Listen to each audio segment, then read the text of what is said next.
The President, Richard Milhouse Nixon, steps down from office officially at noon, but the announcement came at 4 minutes and 15 seconds after 9 Eastern Daylight Time tonight, after about 10 hours of very intense speculation throughout the day that would indeed be his announcement tonight. That was exactly 45 years ago tonight. Here's Richard Nixon making the historic announcement. I have never been a quitter. To leave office before my term is completed is abhorrent to every instinct in my body. But as president, I must put the interests of America first. America needs a full-time president and a full-time Congress, particularly at this time with problems we face at home and abroad. To continue to fight through the months ahead for my personal vindication would almost totally absorb the time and attention of both the President and the Congress in a period when our entire focus should be on the great issues of peace abroad and prosperity without inflation at home. Therefore, I shall resign the presidency effective at noon tomorrow. Vice President Ford will be sworn in as president at that hour in this office. He remains the only president in American history to ever resign his office.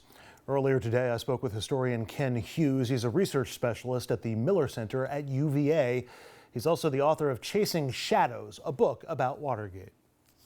Ken, as we look back 45 years later, describe the mood of the nation as Watergate progressed. Where was the American public, and how long did it take for them to sour on Richard Nixon? Well, the mood was divided. It wasn't quite unanimous, but it took a very long time for Richard Nixon to go from being reelected by one of the largest margins in history, the largest popular vote margin in history up until that time, to being opposed by 3/5 of the country. His downfall began in the spring of 1973, the springtime after he was reelected, when the Senate began holding hearings on Watergate. And day after day, the nation watched as very high-ranking current and former officials of the administration testified under oath and were questioned about criminal wrongdoing, both by themselves and by the president himself.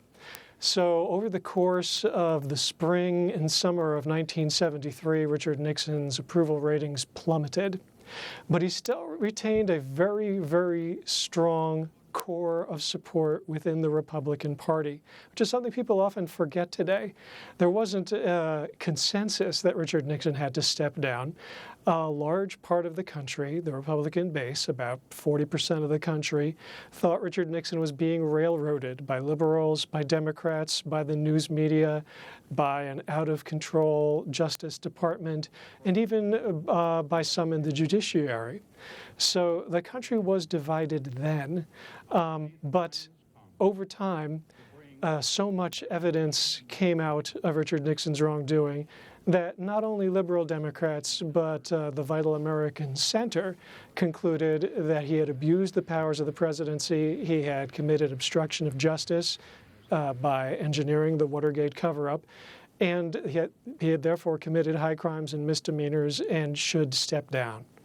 And you reminded everybody that Republicans had not abandoned President Nixon. In fact, a majority of Republicans on the House Judiciary Committee still voted against impeachment. Is that because of the division within the country, or did Republicans have other reasons? Well, the Republicans elected to Congress had pressing political concerns. They knew that if they turned against Richard Nixon before their primary seasons were over, that their base, the conservative Republicans of the party, would turn against them. And they'd lose their jobs, they'd be primaried, and they'd be replaced by more loyal Republican figures because, like I said, the Republican base stood loyally behind Richard Nixon. After the primary season ended, the Republican nominees began to worry less about their base and more about the middle. Coming up on the 1974 midterm elections, when everybody in the House of Representatives was up for re-election, there was great worry that the middle had turned against Richard Nixon and would punish his Republican supporters in Congress for standing by him even after a tremendous amount of evidence had emerged that he had obstructed justice and committed other abuses of presidential power. So that's why when the smoking gun tape came out in the summer of 1974, and it proved that Richard Nixon had used the CIA to obstruct the FBI investigation of Watergate, that's why it had such a tremendous political impact and led to a great abandonment of Richard Nixon among elected Republicans. You know, he only had to keep 1/3 of the Senate on his side. But after the smoking gun tape came out and people could see that the president had broken the law and lied to them about it for months afterwards, the Senate Republicans realized that if they stood by him, it would be their own downfall. So that was the reason he ultimately resigned. Not because finally the evidence came out that he was guilty. Enough evidence had come out before that he was guilty, but he lost the necessary base of support within his own party that he needed in order to hold on to power. So, Ken, what are some of the similarities and some of the differences that you see between what I'll call the impeachment processes against Nixon and today against Donald Trump? Well, the big difference is that Congress is divided. In 1973 and 1974, the Democrats controlled both houses of Congress, and that was an important part of their ability to hold first the Senate Watergate hearings in 1973, and then to move forward after all that evidence had come to light in the 73, to move forward with impeachment proceedings in 1974. And the impeachment proceedings took a pretty long time. They started at the beginning of the year, and they didn't vote out resolutions, articles of impeachment, until the summer of 1974. And that's not surprising. Impeachment is a very, very big deal. It involves overturning the results of a previous election. Most people are very reluctant to do it for a good reason. If we don't want to be impeaching presidents for frivolous reasons, and that's why, even though a couple of presidents have been impeached, none have so far been convicted and forced out of office.